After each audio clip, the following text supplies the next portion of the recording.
보수교육부터 하도록 할게요. 보수교육. 아까 얘기했던 그 보건의료기관에서 근무하고 있는 의료기사 등은 보수교육을 의무적으로 받아야 한다. 몇 시간? 8시간. 자, 8시간을 받아야 되는데 매년 받아야 돼요. 매년. 그래서 이제 요게 하나 이제 좀 바뀌었어요.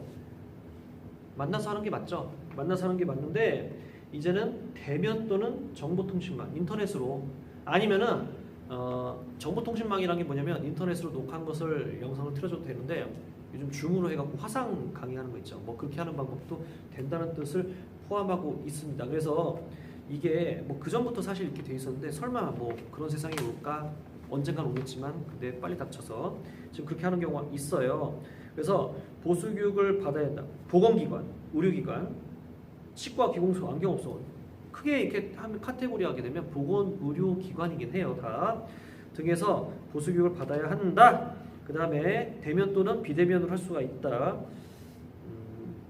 특별한 건 없네요. 자, 그 다음에 면허의 취소 등.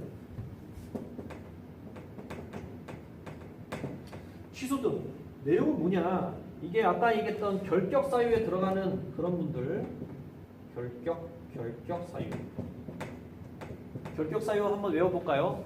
자, 시작. 첫 번째, 정신질환자. 두 번째, 마약류 중독자. 세 번째, 피한정 후견인, 피성년 후견인. 네 번째, 금고 이상형을 받고 복권되지 아니한 자. 자, 그 사람들은 취소가 돼버리고 응시도 안 되지만 취소도 되고요.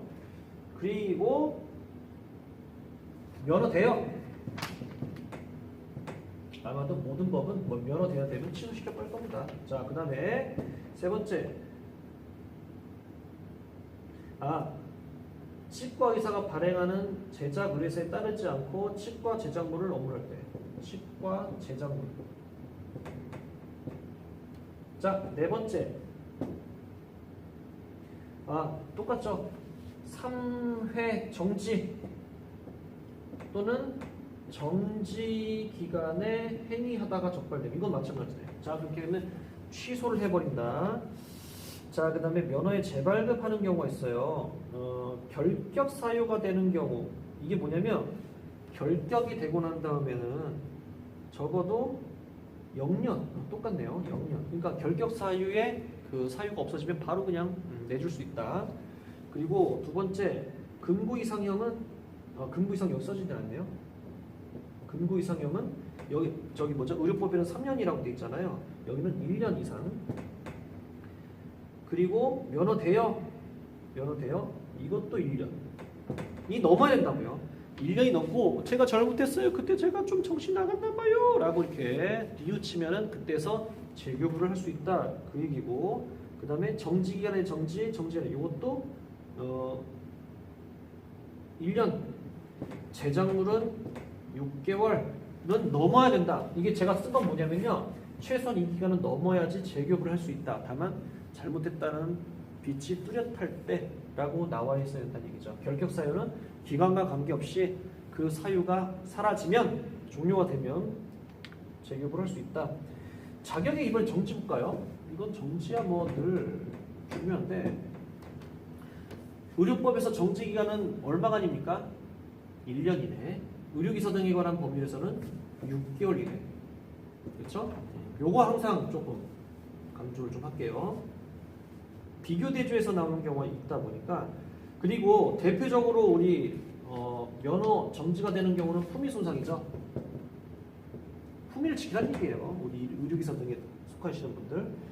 범위를 이탈하거나 벗어난다는 얘기죠. 그 다음에 의사나 치과의사 지도를 받지 아니하고 행위를 하도 마찬가지로 이것은 정지다.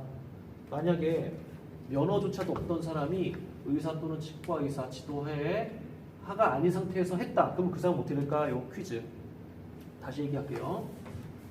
예를 들어서 내가 병리사예요. 그런데 의사 또는 치과의사 빼볼게요. 의사의 지도에 받지 않고 임상병리사가 할 수 있는 체혈을 냈다. 그럼 이 사람은 어떻게 된다? 정지가 된다. 근데 임상병리사 면허증조차도 없어요. 그리고 민간인이에요. 근데 체혈하다가 걸렸다. 당연히 오더도 없는데 그러면 뭐예요? 무면허 의료행위니까 5년에 5천이 돼버리는 거죠. 그렇게 된다는 얘기예요. 다 이해를 하셨는지 모르겠습니다. 여기서는 그렇게 해석을 해야 된다는 얘기고, 그 다음에 학문적으로 인정되지 아니하는 경우, 잠깐 이거 지도 학문적으로 인정되지 아니하고, 이건 비윤리네. 비윤리적인 행위를 하다가 적발되면 품위 손상.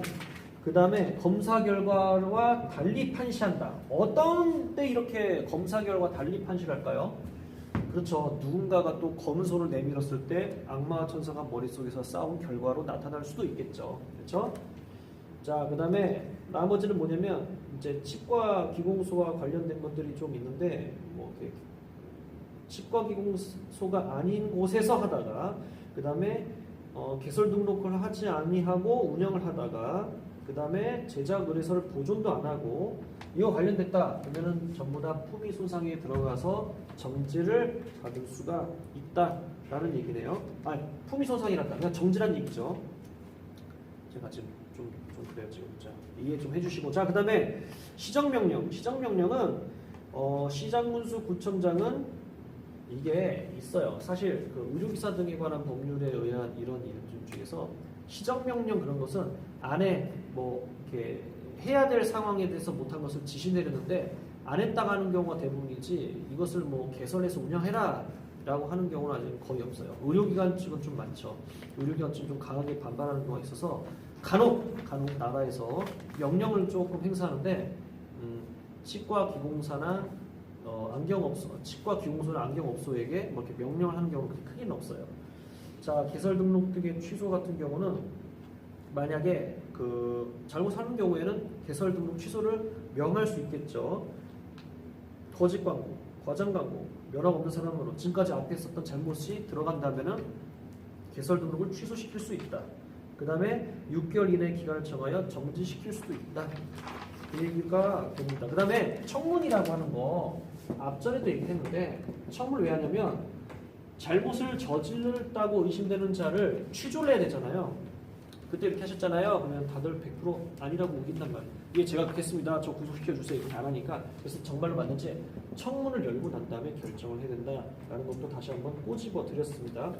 그리고 조금 유치하지만 굳이 그 수수료를 법에 이제 적어놨더라고요. 당연한 얘기인데, 왜냐면은 수수료 안 낼까봐 했나봐요.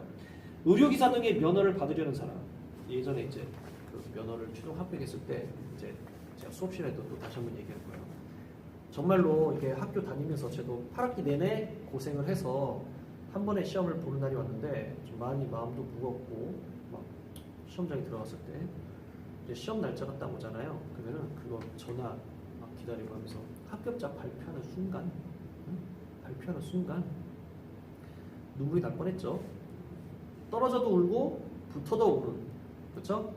합격을 하고 난 다음에 면허를 받아야 되는 거예요. 합격했다고 끝나는 게 아니라. 그래서 정신적으로 이상이 없는지, 그거는 무슨 뭐 증명서를 내야 된대요. 그 다음에 발급 신청서를 내고 그때 수수료 내거든요. 그러면은 나중에 이제 전화해서 알아봤는데 어디 가서 뭘 받아야 돼요 했더니 뭐 의료기관이나 아니면 뭐 보건소 뭐 상관없대요. 보건소로 전화해봤는데 저희는 그런 거 안 합니다. 네, 다른 병원을 한번 가보세요. 병원은 이상 비싸게 받더라고요. 그 건강검진, 정신에 이상이 있는지 없는지. 그래갖고 어떻게 알아봐서 좀 이렇게 저렴하게 해주는 동네 의원이 하나 있대요. 전화했죠. 뭐뭐 의원 딱 갔어요. 그래갖고 이제 할아버지 여기서 딱 이렇게 보시더니 아이고 축하드립니다. 그래서 악수를 한번 하세요. 자, 손가락을 굽혀보세요. 열어보세요. 다시 한번 박수 한번 쳐보고 손바닥, 손등, 차렷, 합격입니다. 축하드립니다. 이러더니 그냥 건강검사 끝나더라고요. 어떻게 보면 좀 형식적인 검사인데 이제 정신질환이 있는지 없는지, 사실 뭐 이거 자체를 받겠습니까? 손가락을 상태를 받겠죠. 뭐 눈빛이라든지 어떤 알아듣는 뭐 모양이라든지 이런 거 받겠죠, 선생님이. 근데 이제 어떤 행위를 해야 되니까, 그리고 나서 이 사람은 의료기사 등에 합격한다, 뭐 이렇게. 그래서 제출해서 냈는데 그 과정이 있어요. 여러분들도 언젠간 그런 날이 올 겁니다. 자, 근데 수수료를 면허를 받으려는 사람도 내야 되고, 면허증을 재발급 받으려고 해도 내야 되고, 국가시험에 응시하려는 사람도 당연히 수수료를 내야 된다. 시험 관리비, 출제비를 내야 되기 때문에. 그리고 이거 양벌 규정 다시 한번 설명을 드릴게요.